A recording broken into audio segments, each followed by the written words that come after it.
You are listening to the Cycling Podcast in association with Rapha, the fastest clothing in the world tour, the home of cycling with character.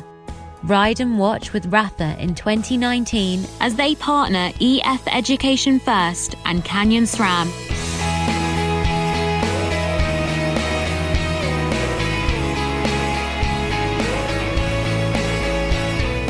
Well, Lionel, I'm not going to ask you where we are because we are in Betty's. It's a pointless question. But I walked into Betty's tonight, and who did I find but a Frenchman drinking red wine in an English tea shop? That can only be one man. This is bullshit, isn't it? Yeah, well, let's start the words in style, you know. Swiss wine. Swiss wine, is it, François? Well, I wanted to go for the Swiss wine first because I love Swiss wine, actually. And they do, I mean, that's one of the unheralded countries of wine. They actually do pretty good, you know, Pinot Noirs and stuff. And the whites I don't like that much, but the reds are quite surprising. So I nearly went for it, and then I saw a French one that's not far from home, and well, you know, having traveled 11 hours to get here, I said, okay, let's stick a little bit. My stomach still needs a little bit of French wine, so I went for the French for now. Well, but you've just ordered a bottle of good Yorkshire Timothy Taylor's Landlord. Absolutely, just to settle you down and get you back. Let's remind the listeners that your spiritual home almost is Yorkshire, having spent some time in Doncaster as a young man. That's right. I spent a year in Doncaster as a kind of French, what they used to call them, assistant, which meant I was kind of doing conversation classes or, you know, silly classes with young people in Doncaster. I even was a DJ there for Northern Soul stuff, you know. So that's the odd, very, very odd thing. I was bringing old soul singles back from Marseille to Northern England, you know. So it was actually Southern Soul more than Northern Soul. But yeah, I ended up being a Northern Soul DJ for a couple of months in a huge disco in Doncaster, the name of which I can't remember, but there you are. And you've come to Harrogate to see Julian Alaphilippe win the rainbow jersey on Sunday, of course. I don't really think that's going to happen, unfortunately, but who knows? Who knows? Well, a big Yorkshire bienvenue, François. We should tell people it's François Thomazeau, who obviously joins us for our Tour de France coverage and has come over to the Worlds. You'll be joining us tomorrow for the World Championships, our bike ride and an event in East Yorkshire, and then on Friday at the Royal Hall in Harrogate, which is going to be a great event. We've got Matt White coming for that as well. Tickets are still available because there are 900 seats. We've got over 500 people coming. It'll be great. But if you still fancy getting a ticket, go to thecyclingpodcast.com live events down the side, click on that and it'll take you to the live events page. The fastest clothing in the world tour, the home of cycling with character. Ride and watch with Rapha in 2019 as they partner EF Education First and Canyon SRAM. Thank you very much indeed to Rapha, our title sponsor. Got your Rapha kit packed for tomorrow. Lionel, the Yorkshire collection perhaps. I've got my Rapha Yorkshire casquette. Well, Rich, not knowing how the weather would pan out, I've come prepared. I've got, you know, lightweight stuff. I've got a good rain jacket, Rapha rain jacket that I can wear. I've got my Rapha bib tights just in case it's a bit chilly when we roll out. But I'm hoping that the weather is nice enough that I can wear my Rapha custom black and yellow striped jersey, which I got made to commemorate Watford's 6-0 defeat in the FA Cup final in May. But they turned out to be pretty popular. I advertised on Twitter to say, well, I'll get some of these jerseys made, and maybe 15 or 20 people ordered a jersey, and they turned up. Don't know if that lovely piano music's coming through, but can you name that tune? And if you can, does that mean that Rowan Dennis is about to appear? Because it's We Are the Champions, isn't That's absolutely right. Which doesn't apply to nothing. Absolutely no link to what Lionel was talking about a moment or two ago. But it was supposed to be a little link to the bike racing, the Hamday, which we haven't mentioned yet. The time trial, men's time trial, an entertaining race, and not a surprise winner, perhaps defending champion Rowan Dennis, but he hasn't raced since he went missing during the Tour de France mid-stage. He rode today on a BMC bike, not a team bike. Is it official that he was a BMC bike? I think it's pretty official. Remco Evenepoel was second, 19 years old. Astonishing performance for him. I was at the junior conference, which the UCI organise every year, hosted by Seb Piquet, and it's compulsory that the junior riders who are here all go to that. We'll hear a bit more about this later on, but Evenepoel went straight from his press conference to there, and he's a very mature guy. I just done an event as well where there were people there who met his grandparents at the finish, and I thought, oh, wow, his grandparents. And then I realised his grandparents are probably about the same age as me. Oh well. Yeah, probably younger than me. What did we make of the time trial, though, Lionel? Well, we said yesterday, didn't we, that if Rowan Dennis was the Rowan Dennis that we saw this time last year, he would take some beating, and well, he said afterwards that it was the best result of his career today, probably because of the turbulent weeks he's had since pulling out of the Tour de France in, let's face it, quite unusual circumstances. A lot of dissatisfaction with his Bahrain Merida bike and kit and just the overall package. But I think also some aspects of his not managing to sort of have the kind of the mental focus as well. And I think he's spent time since the Tour de France sort of coming back down from what must have been a pretty stressful few days there at the Tour and recalibrating and kind of putting everything back together. And he actually said in the mix zone afterwards that it was really relatively recently that he felt that everything was kind of back on track again. September the 15th, I think it was, he said, which is only 10 days ago, when he felt, yes, I'm ready, I can go back to the World Championships and I feel like I can win a gold medal and a rainbow jersey. And really, you say exciting racing. It was incident-packed, but really the result wasn't in doubt from the very earliest time checks we saw once Dennis was on the road. It was a commanding victory, and I think the most interesting aspects of that are, of the result, are the people who were on the podium with him. Evenepoel, I mean, this time last year was riding the junior events, and he has now announced himself as a real elite level talent. And Alex Dowsett made the point that in that period in August when he won the time trial at the European Championships, he won the San Sebastian Classic and he won the Tour of Belgium, by rights those three events should be won by different riders, and in fact he puts together the whole package. And I don't think that's the last time that we're going to see Remco Evenepoel on the podium in an elite World Championships, is it? I mean, at the moment the world looks to be his oyster. Yeah, can I make a point, a quick one? There's always been, for a long time, a kind of a dispute. I mean, it's no longer a dispute because the cycling calendar being what it is, but about the date of the Worlds at the end of the season in October. I don't think it affects very much the Sunday race as such, the normal race, let's say, because actually you need, the Vuelta can be a good preparation for that. The Canadian races, I mean, you need lots of mileage to perform well, at a 250 k's circuit race, but it probably does affect the time trial worlds, because I mean lots of good time trialists were not here again because they had a long season, because they rode the Grand Tours. We saw Roglic, being absolutely nowhere. I mean, in his best, Tony Martin is past his prime, but he also worked a lot in the Tour and in Roglic almost beat Dennis. I mean, he almost sprinted him. Sprint finish, wasn't it? Yeah, that's right. Unfortunately, Roglic that's right. 3 minutes earlier. That's right. But coming back to my point, you see what I mean? I mean, obviously, if you ride the Vuelta, which is pretty close to the Worlds in a way, and if you go on, or if you have a very strong season coming up to the Worlds, you probably will perform well on the Sunday, but there's very, very little chances that you're going to do well in the time trial. And except for Evenepoel, who is quite extraordinary, tennis specialists, Ghana specialists. We saw it yesterday with the women, the specialists win. I mean, these are people coming from the track, and so I don't know if it's a problem or not, but it's a little bit of a problem that the words, we don't have Tom Dumoulin, we don't have.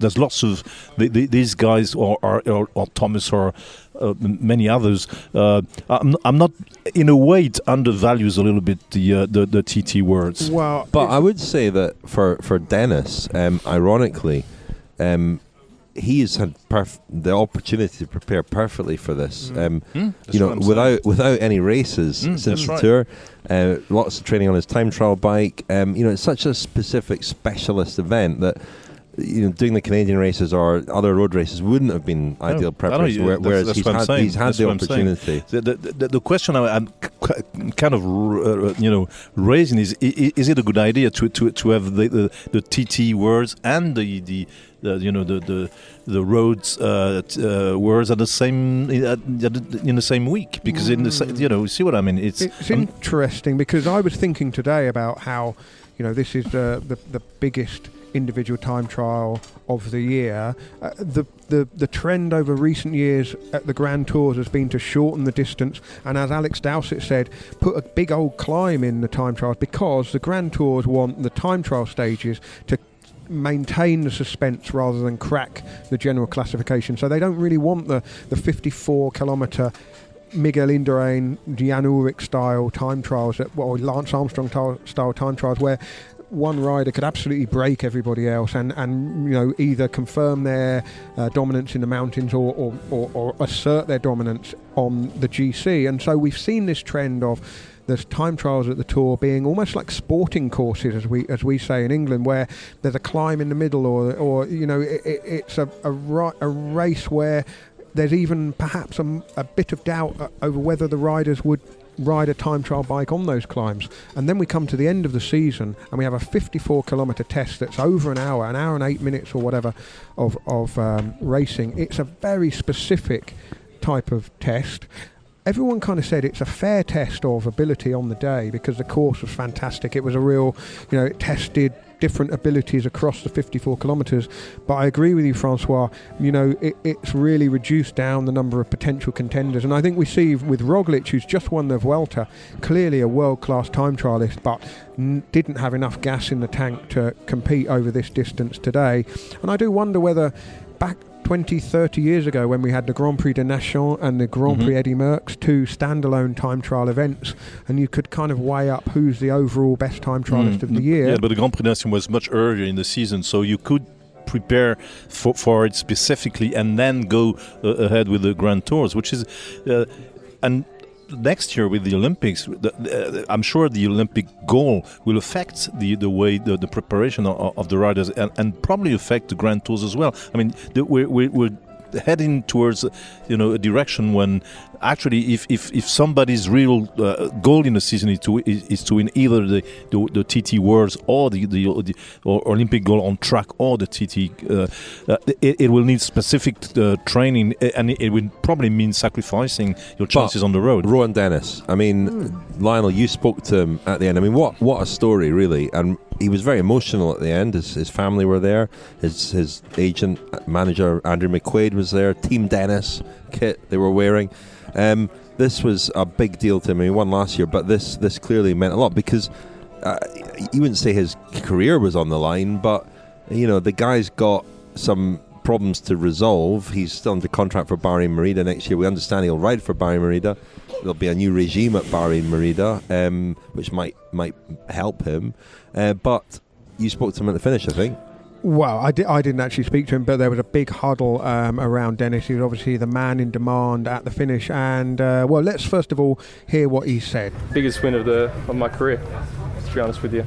It's been tough, but all the hard work and all the hard times have been worth it. So, very, very happy with everything.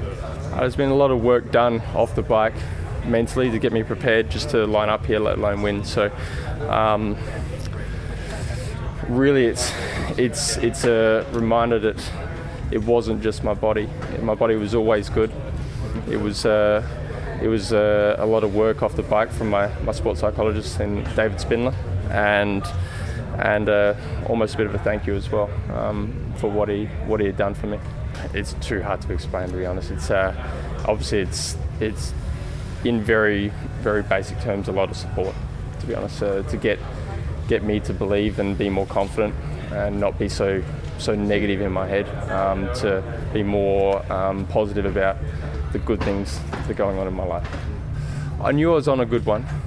I was comfortable with the pace I was setting, but you just never know. You just never know until you get that first time check, and it was 20 seconds up. I'm thinking, well, I've still got more to give, so that's good. Then we had another time check along the road, and I was 57 seconds up. I'm like, well, there's not much time where they can really take out of me, so I just have to be calm, don't take risks down the hills, and just get into my rhythm whenever I can as quick as possible. Don't lose any speed, and I should win. I was expecting, obviously, maybe at most, a lot like last year, I was thinking 10, 20 seconds. I was real surprised to see my two guys in front of me, obviously Roglic and Campenuts. When I called Campenuts, I was surprised, but then I saw he had a bit of skin missing off his right hip, so I sort of put two and two together. He had crashed. But Roglic was a real surprise for me. I was expecting him to really push me, but coming off the Vuelta, and really in hindsight, it was a really tough race for him and for everybody there. So for him to come out and back this up, I would have been real impressed if he actually did beat me. I'm confident in myself. I'm confident that, well, basically I'm here to stay. I'm here to continue to win. I'm continuing to basically push to be the best in the world, not just for the next 12 months, but in the future as well. So for myself, yes, I know I will be here for a lot longer. I'm not going anywhere. There were a few things there about what Rowan Dennis said that interested me. This is extraordinary. Just sorry, listeners. Richard has finished his beer and has now just poured from my bottle of beer. I mean, that's assuming quite a lot there, Richard. But wow, I thought you'd be distracted talking about Rowan Dennis. Well, it seemed like a good moment to Rowan do that. Dennis pulled out of the Tour de France in really quite troubling kind of circumstances. It was hard not to feel a lot of sympathy and empathy for him, because clearly there were a lot of things that weren't right. You know, he wasn't, you know, he pretty much downed tools, didn't he? And left the race in a state of total dissatisfaction with himself, with his bike, with his equipment and kit. And we wondered whether these problems could get resolved. We know that Rod Ellingworth is coming into Bahrain Merida next year. And we know that Rod Ellingworth wants to keep Rowan Dennis, and having won the world title, doubly so, I'm sure. But it was very interesting that Dennis rode on a BMC bike today, not on a Merida bike. He rode a casque helmet, not the team issue helmet. And, you know, he's clearly a sort of hypersensitive character, and just from looking at the way and listening to how he answered the questions, he wasn't giving too much away, but it clearly is still in a process of resolving some of the issues that he's had, and winning the rainbow jersey will no doubt give him a stronger hand, a stronger bargaining position when it comes to sorting out his future. And he might get to wear the rainbow jersey in a time trial. He may well do, because that was extraordinary, wasn't it? Yeah. Pulling out of the Tour pretty much on the eve of a time trial in the Tour de France, which he could have won given with good form. Just riding a time trial at the Tour de France in the rainbow jersey is not something that many riders get to do in their careers. So might do it again. He might now. Yeah, exactly. Yeah. The problem is I don't know the UCI rules enough, but I know for sure in another sport I know well, which is alpine skiing. If you know that there was a time, it's changed a little bit, but it needs to be announced at the start of the season. But if you perform with a different brand from the one you're supposed to be using, you're out. So I'm not sure it applies in this way. But I mean, it could be.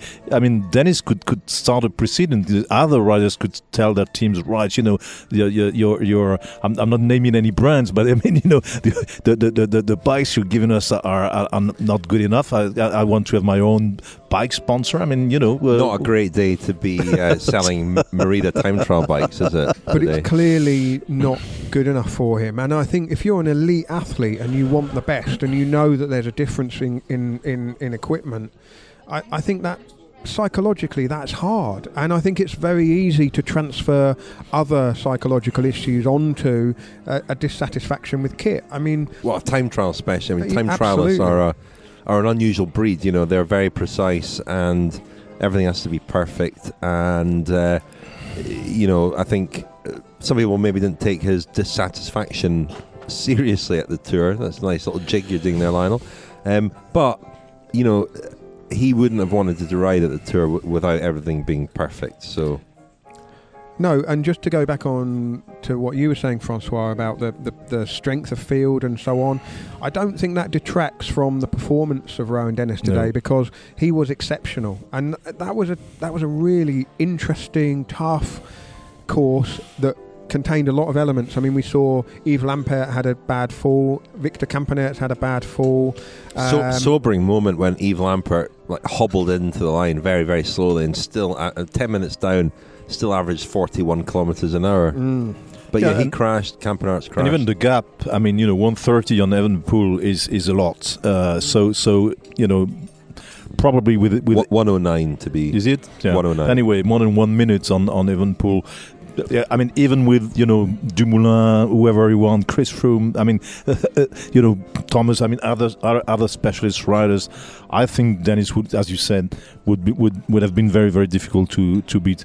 My last question is: how do you think this will unfold for Dennis with the Bahrain Merida? Because I mean they must come up with something. I mean, money obviously, but I mean, in terms of equipment, they must work very hard on a new bike. I mean, what are the you know, what can they do to convince him to stay? I mean, Rod Ellingworth's coming in. He's going to be around the World Championships on Friday. Actually, I spoke to him today. He starts officially next Tuesday, I believe, with the team. But McLaren are obviously heavily involved. Now, McLaren's business is aerodynamics and engineering and equipment. So it's although Merida are the bike manufacturer, it's sort of embarrassing for them too. And we understand that McLaren, who are employing Rod Ellingworth, will be a far more prominent backer of the team next year. The team might even be known as McLaren. So you would think that they would want to find a solution to this. What that solution is, I don't know. No, it is a tricky one, because a bike takes time to develop. I mean, you can't just summon one up over a winter. It would be difficult to do that. But you know, if you've got a talent, then you have to. And Rod Ellingworth is very good at accommodating talent. And maybe there's a kind of wacky third way that we're not.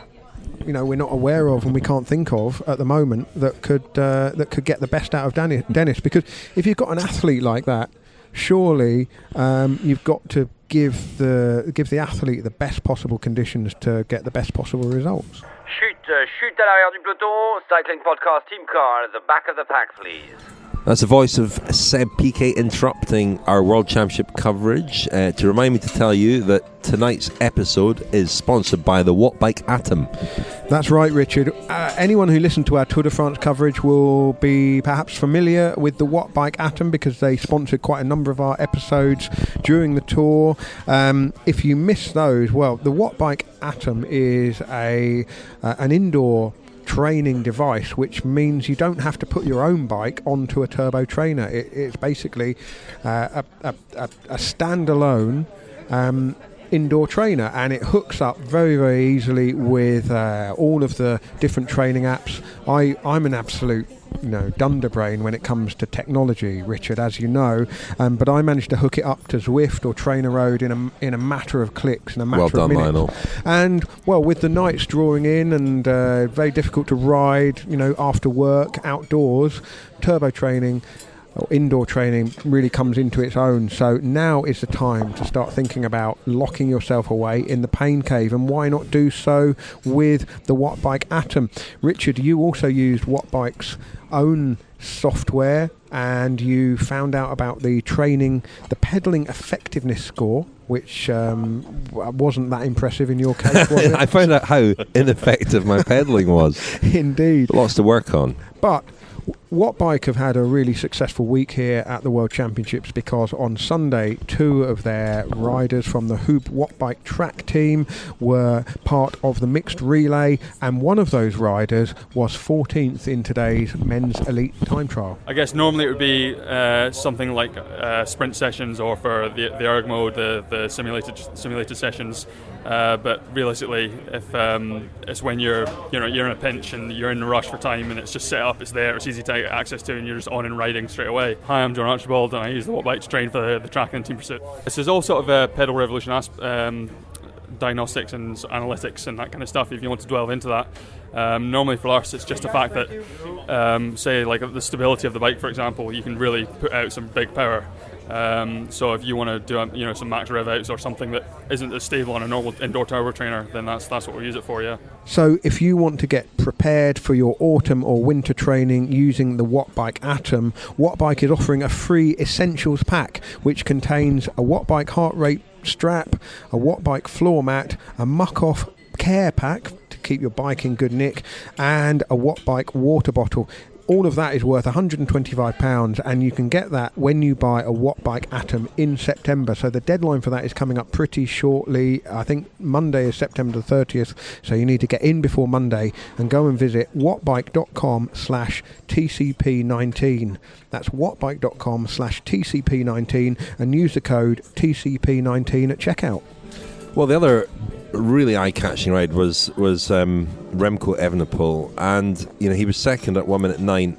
Filippo Ganna, the young Italian on Team Ineos, third at 1:55. It was very close between him, Patrick Bevan, and Alex Dowsett. And Alex Lawson Craddock, bit of a surprise as well, was in 6th. But yeah, Dowsett, Bevan, and Ganna, only a few seconds separating them for the bronze medal. Very good performance from Alex Dowsett. Shall we actually hear from him? You spoke to him at the finish, Lionel. Happy with that then? Yeah, I am. Before a TT, I don't like putting a target on where I want to finish, because I want to win. Everyone on that start line should want to win. And looking at what's realistic, I'd have said top 10 would be a good day, so I'm happy with that. It's just nice for it all to come together. The trend for time trials in Grand Tours is they're getting shorter and shorter, so does that make preparation for something? And hillier as well. They seem to keep putting these whacking great big mountains in. Well, big, too long for me. And yeah, this is nice. A bit different, long, flattish. I said this is a brilliant course. So sort of a tale of 3 sections, flat to start, where you sort of kind of settle in, try not to burn all your matches and overcook yourself, and then the middle section was really on and off, sort of more so than I'd anticipated, and I made a good job of that. Yeah, and I think the middle section's where I really sort of that's where I was good, I guess. But does it make it harder to prepare? You don't get many opportunities in competition for that sort of length of effort? Well, Rowan's seems to have done all right with 0 sort of competitions of that effort. So time trialling's an art, so it's you can train for it without doing racing. And probably given the choice, I would adopt for the same sort of approach as Victor and Rowan, but it's got the day job as well. I guess that throws the Olympics as a possibility. Olympics have this ridiculous rule where you have to be a part of the road race team as well, and we have some quite strong road racers in the UK, so it makes life more difficult, for sure. I think it's a ridiculous rule, because it's like saying to Usain Bolt, if you want to do the 100 metres, you got to do the 800 and 1500 as well, mate, because it's a different sport. None of these boys in the top 10 are going to be favourites for the road race. So yeah, I mean, you just have to sit down and look at it and see, really. Have a sit down with British Cycling and work out what we can do, because yeah, I mean, it's a 2-minute gap to Rowan. It's a minute to Remco. He's probably not going to get any slower. But I've moved forward, so hopefully. Yeah, a significant day for Great Britain, British cycling, because that guarantees 2 places in the time trial in the Olympics next year in Tokyo. There's a whole kind of conundrum and a jigsaw of selection for Tokyo next year, because the time trial riders have to also be part of the road race team, so that makes selection interesting. What I gathered from our friend Renat Schotter, who I was off playing darts this afternoon while you were doing your event at the Katusha Well, I was Cafe. working, Lionel. You're not on podcast business, though, were you? You were moonlighting. But I was playing darts with Ned Bolting and Renat Schotter of Sportza, the Belgian broadcasters, and obviously Victor Campenerts, who would have been one of the favourites, or was one of the favourites for a medal, had a crash, had a nasty gash on the right-hand side of his thigh, and finished in 11th place. Buttock, I think, is... It was more buttock. Was it more buttock? I would say buttock. Okay, listeners, was it buttock or thigh? Tweet buttock or thigh to @cycling_podcast. Retweet for buttock, like for thigh. But if he'd finished in 8th position, he would have guaranteed his own place in the Olympics in Tokyo, I gather. And so, that's significant, because he may not get selected if... He had a bit of a shocker, didn't he? Yeah, almost. He's joined Dimension Data next year. It's almost like he's... trying out. Sorry, Dimension Data. But I want to mention John Archibald, who we heard from a little bit earlier. But John Archibald, 14th on the day. Now, he was called up just a couple of weeks ago to replace Geraint Thomas. If you look at the riders around him, all World Tour riders, he was 14th. Primoz Roglic, 12th. Luke Durbridge, 13th. Dylan van Baarle, 15th. He's been going well. Casper Asgreen just in Pierre Latour. Chad Haga won a time trial stage at the Giro. Exceptional, because this is a guy, you say that the riders who will ride in the Olympic Games will have to ride the road race as well. He's not going to get that opportunity. So for him to go from riding domestically and on the track to finishing 14th in that sort of company, that was an amazing ride by him. Fantastic. Yeah. But Evenepoel, for a 19-year-old, we know he's an exceptional rider, but the time trial is the race of truth. If you can ride a time trial like that and put out that sort of power, his potential. He came to the junior conference afterwards, and he was asked by Seb Piquet, who was hosting it, what his ambitions were. He said he wants to win all 3 Grand Tours. Now, the one thing we've not seen him do is climb the big mountain passes. But if you look at his build and his ability, I don't imagine that would be beyond him. He is an absolute phenomenon. It's not my theory; it's facts. The best Grand Tour riders in history have always been time trialists turned climbers. So lose a little bit of weight, work specifically on your, on your pedaling and the frequency of pedaling. That there's lots of adjustment to be made, but everybody, they all made those from time trialing is the key ingredient, isn't it? It is from Copy to Bradley Wiggins and Tom Dumoulin. These guys were started as time trialists and grew into Grand Tour winners. There's no reason why Remco Evenepoel is not going to do that. You use the adjective exceptional. It's we tend to be a little bit lyrical from time to time, and not on the podcast, of course. But I thought François was going to correct my English there at one point. No, not at all. But I wanted to point out that this year we had a 22-year-old guy winning the Tour de France. We had a 19-year-old woman winning the TT Worlds. We had a 19-year-old guy finishing second in the TT Worlds, and look at the Vuelta, Pogačar and all these guys. If you add to that the emergence of new countries, Colombia is not new, but they won the Tour now in Ecuador. In a way, everything we thought we knew about cycling is kind of being reshuffled this very season. So we can really say that for once, because all these people are exceptions. Even Geraint Thomas last year winning his first Tour, over 30 was kind of different.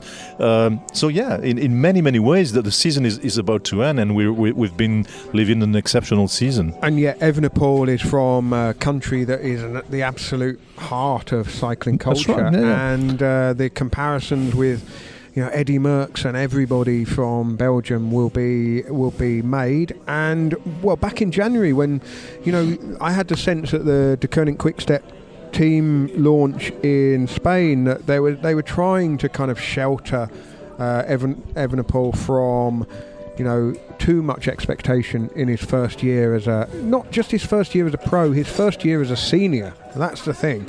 And Patrick Lefevre, the boss of De Koning Quick-Step, made some pretty strident comments about the fact that he was maybe a bit heavy, Evenepoel, and you just think, well, is that the sort of messaging that a 19-year-old needs to hear in their first year as a pro?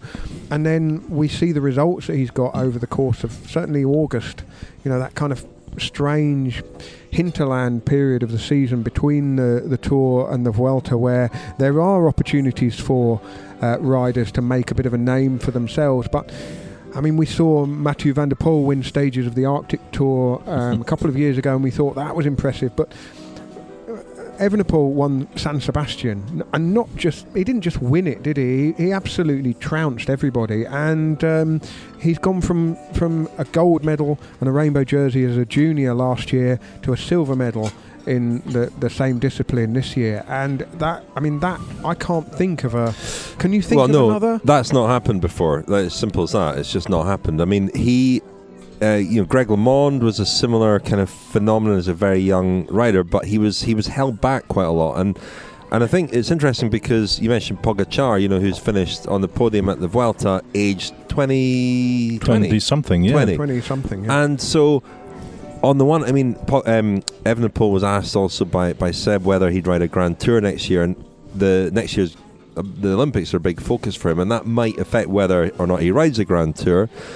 But if you look at Pogacar finishing third in the Vuelta age 20, you think, well, Evenepoel at 20, actually, again, the old rules don't apply. In the old days, you'd have kept him another year and maybe ridden 10 days, but maybe there's no reason for him not to ride a Grand Tour now. So he might not next year because I think the Olympics and the Worlds are a big target for him, but the following year, I think he'll certainly ride a Grand Tour. And, who knows? I mean, a word for Filippo Ganna as well, though, another young rider on Team Ineos. He was at UAE, wasn't he, before? Yeah, 1 year. A very good time trialist. But I didn't know that his family history. Well, he bears the same name as the first winner of the Giro, but apparently they're not related. And but yeah, is that Luigi Ganna? I think it was Luigi Ganna, yeah. And but his father won a medal in at rowing at the 1984 Olympics in Los Angeles, and so obviously a sporting family, and I when he joined Team Sky before he was Team Ineos, I mean the Italians were quite angry at saying, because it is seen in Italy as the new Francesco Moser. I don't know if it's a good thing or a bad thing, but I mean regardless of the past, Moser were also an exceptional rider, and so he's. I mean, once again, an up-and-coming rider. I think he's 23. With exceptional talent. He's big. He's a big guy. More the Dumoulin type than the and again, a guy for sure that especially we're riding for Ineos, that in the future will have a major role to play. So the same thing here. Obviously, given his 3 times Pursuit World Champion, obviously his target next season as well will be the Olympics, but God knows what the future holds for him. Well, let me tell you that Ganna was not the only Italian lighting up Harrogate with his presence today.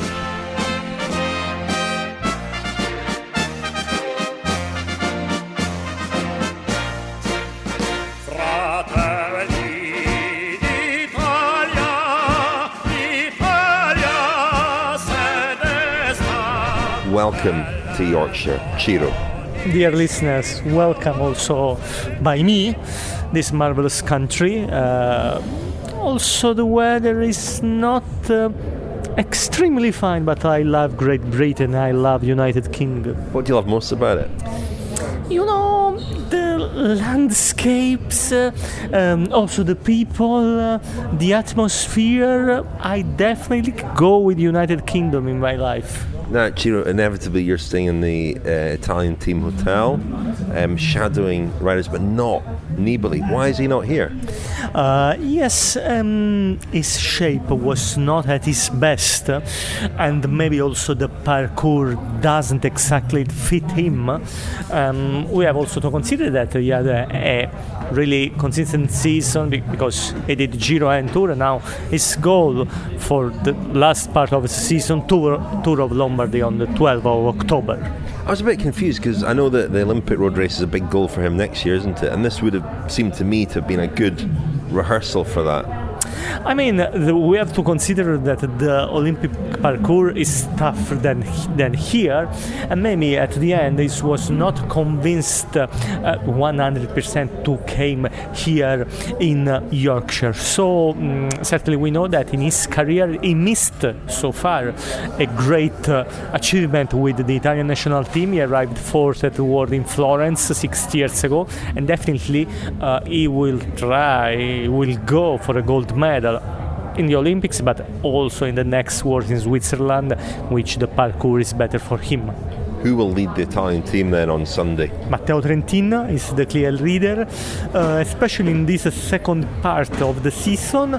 He has been very good, a stage winner in the Tour de France. Also, he won a stage in the Tour of Britain, so he will be the captain of Italy. Maybe the second bet, especially if the weather will be with rain and tough, will be Sonny Colbrelli. It's good, definitely, in this condition. Certainly, Trentin, I can consider him, I don't want to say an underdog, but an outsider, in the sense that there are some guys as Van der Poel and Sagan, Matthews, Gilbert are better than him. He is in a second row. Trentin, I saw him tweeting about Greta Thunberg yesterday. I didn't know he was so political. Yeah. I mean, he's very interested in some topics. For example, in Italy, there is a weekly magazine called Internazionale. This magazine sums up the main articles of foreign press about some topics, and he reads Internazionale every week, more or less. It's also very interesting, he speaks sometimes about the safety for riders. You know that also in Italy, not only in Italy, there is the problem of safety of riders, possible of incident with car, and so he's a kind in this field. He can be a real leader because he's a political view of life that normally the majority of riders doesn't have, but he has this vision. The Cycling Podcast is supported by Science in Sport. Science in Sport. Fueled by science. Thank you very much to Science in Sport for supporting the Cycling Podcast. Very grateful to them for their support, and you can get 25% off with the code SISCP25 at scienceinsport.com. Got my Science in Sport products for tomorrow's 75-kilometre ride, hopefully not in the rain, and that'll fuel me through the day. Speaking of fueling, we're going to come back here for high tea on Friday, aren't we?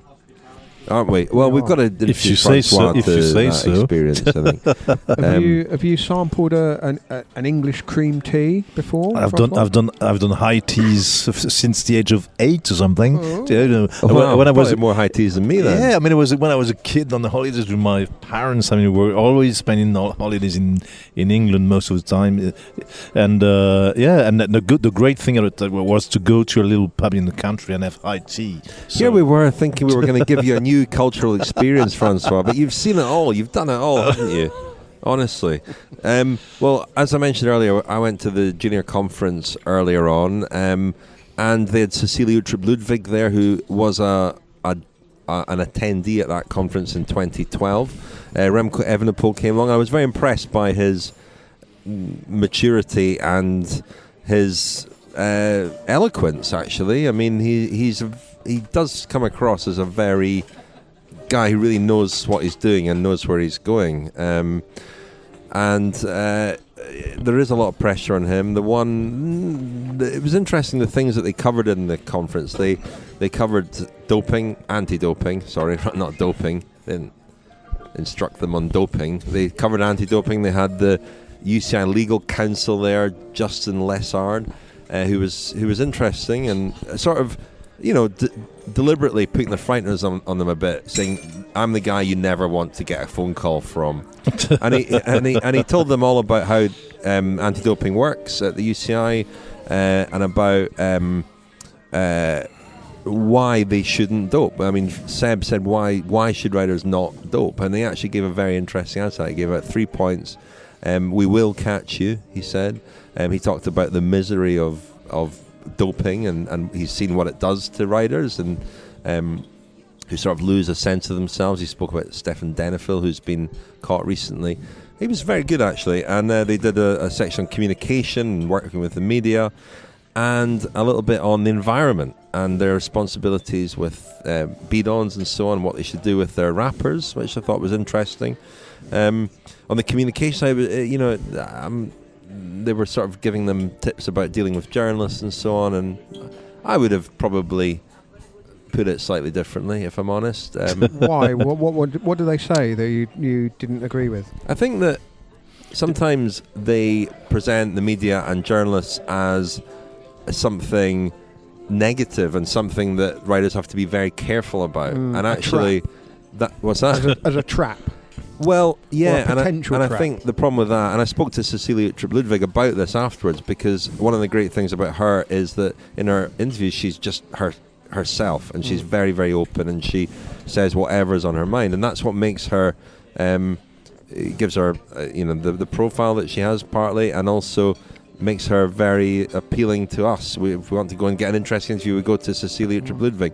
So it's in a rider's interest to be open and to be, as unfiltered as possible, really. And I don't think telling young riders to be very careful about what they say is all that helpful. No, I agree. It was really interesting, actually, in the mix zone. Primoz Roglic came through, having had a bad day, or not a good day.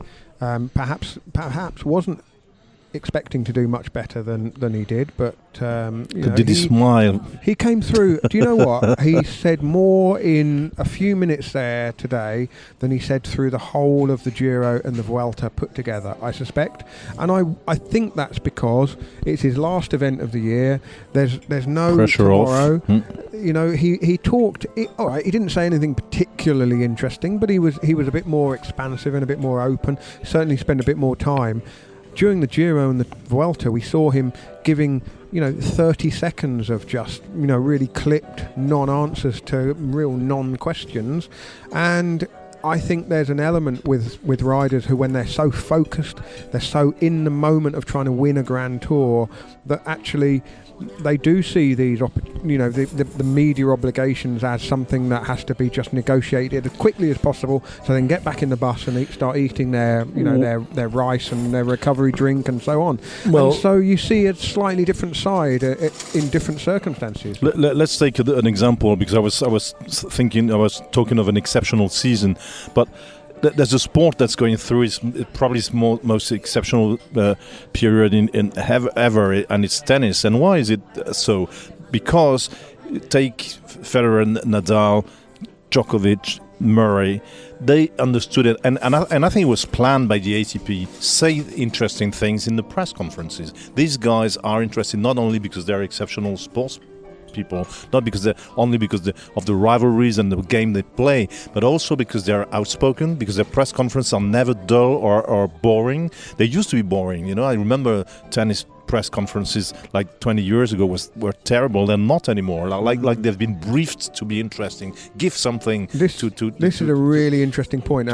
We can't sort of expand on it right now, but maybe we could in a future episode. But cycling is competing against other sports. It isn't competing against itself.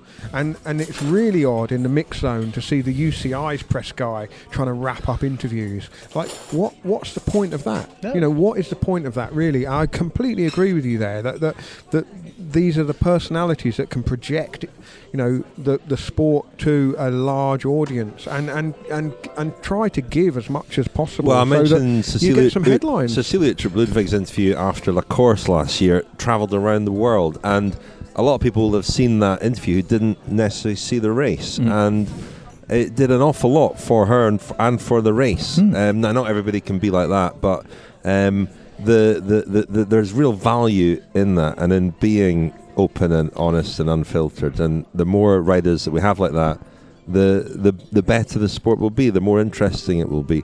We were going to play out with a bit from the conference. I spoke to a few riders afterwards, juniors. I mean, one of the things that struck me about it was just seeing all the juniors who are competing here together in a room, and being struck by the sheer number of them and how young they look, and all this kind of talent and this commitment and this enthusiasm in this one room was quite inspiring, really. That, you don't know which of those people will make it, but in that room were future stars of the sport. And I think it's a good initiative that the UCI do putting this on. So I spoke to a few of the riders afterwards, and Cecilia Tripp-Ludwig, who was the professional rider who was speaking to them as well. Bonjour à tous, hello, and welcome to the 2019 edition of the Junior Conference. So good to see so many familiar faces, young faces. I'm Lara Gillespie. I just did the time trial and I'm doing the road race on Friday. What did you think of the conference? I thought it was really good, really beneficial, and good to learn some of the top tips from top riders and get a good idea of what their life is about and their training and their race season and everything. It was good hearing from the actual riders, and then also just getting given advice about all different aspects of cycling. I thought the whole thing was good overall, yeah. I'm the guy you never want to have on the phone. Basically, if I call you, and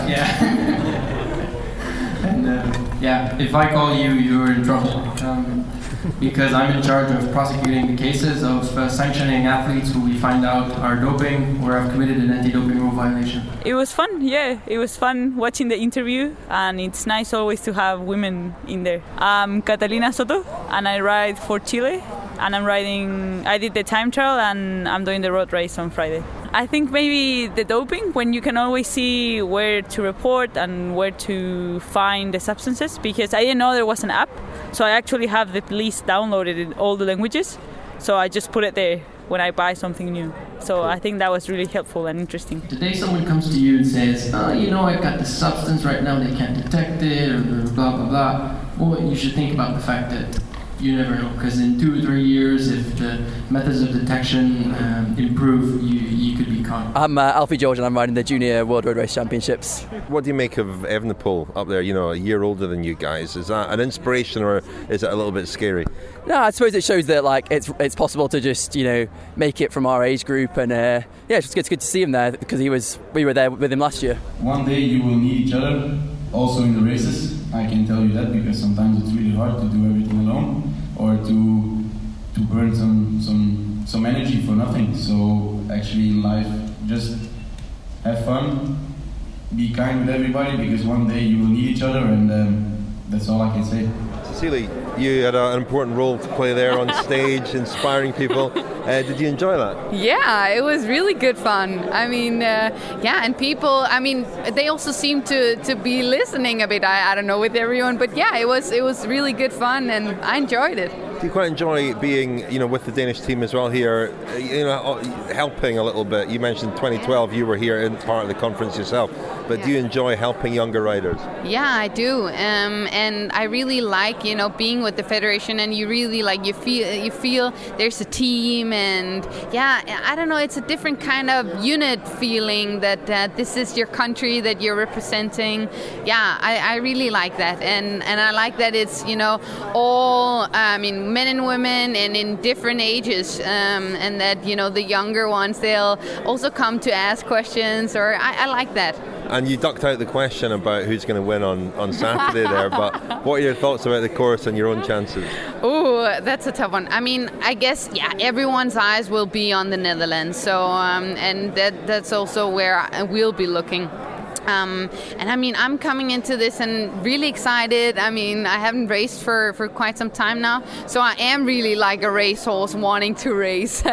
And you know, so yeah, and I'm just gonna take it pretty chilled and just happy to be there and just gonna give full gas. We look forward to your post-race interview. Yeah, I mean, if it goes well, we cross fingers. Little flavour there from the UCI Junior Conference. It's great to have François with us, isn't it, Lionel, for the rest of the World Championships? I mean, it's complete now. We're truly international now, aren't we? So, you know, it feels authentic. It's like the World Championships. Yeah, you've been to many World Championships, François. I'll tell you what, that's the odd thing. That's only the second time I covered the Worlds. Is that right? What was the first time? The first, I really sincerely hope this one is going to be as good as the first one. You know, the only one I covered, because I was working for Reuters. So 1989. Thought so. Chambéry. Chambéry. Because I was only entitled to cover the ones in France because and you're not even accredited here, so you're actually covering them. You're covering them from Betty's tea room. Absolutely. Well, we're all covering them. We've organised François' accreditation for Betty's tea room. He's in residence here if anybody's around. We should wrap things up, shouldn't we? We should. Thank you very much, Lionel. Thank you, Richard. Thank you, François. Thank you. You've been listening to The Cycling Podcast. Subscribe to our newsletter at thecyclingpodcast.com to get all the latest news and special offers delivered straight to your inbox. This episode was edited and produced by Tom Wally.